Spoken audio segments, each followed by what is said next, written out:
oxudum ürəyim vurma. Ah! Ah! Ah! Özgür də. Oy, otdan hepsi Abi ulan zulüm gedi. vermedi. Salam abi, xoş yayınlar. Xoş gördük ürəyim vurma. Oxudum koddan olaram sən. Tak, atımızla bir dənə kafa atdıq uşaqlar. Çox pisdir, uran çox pis yeyir at. Atda bilə adamın ölmək şansı daha çoxdur. Allah Allah. Panel. Oy bollat. Zine Oba, Fedya canlıda 100%, 100%.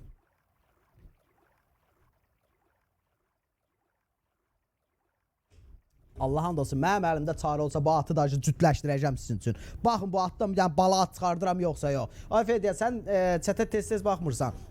Suda zif Bu gelir. nə idi? Zinecsin. Ay bilə, bu nə idi? Oy!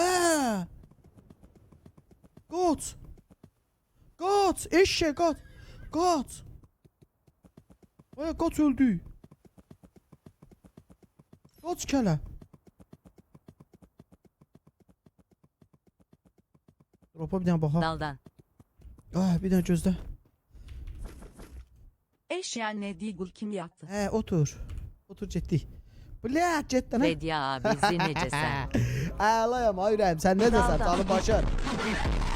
Suda zəif gedir, ha. Suda və bopçu bunu olan getmir. Suda ölür.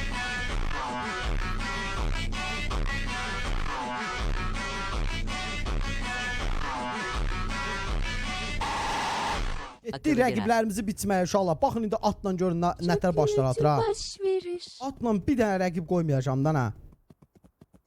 Atla bir dənə rəqib qoymayacağım. Baxarsın uşaqlar.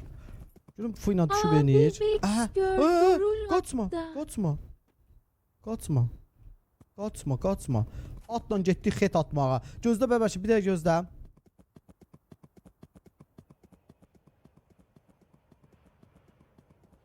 Ardasız xuli.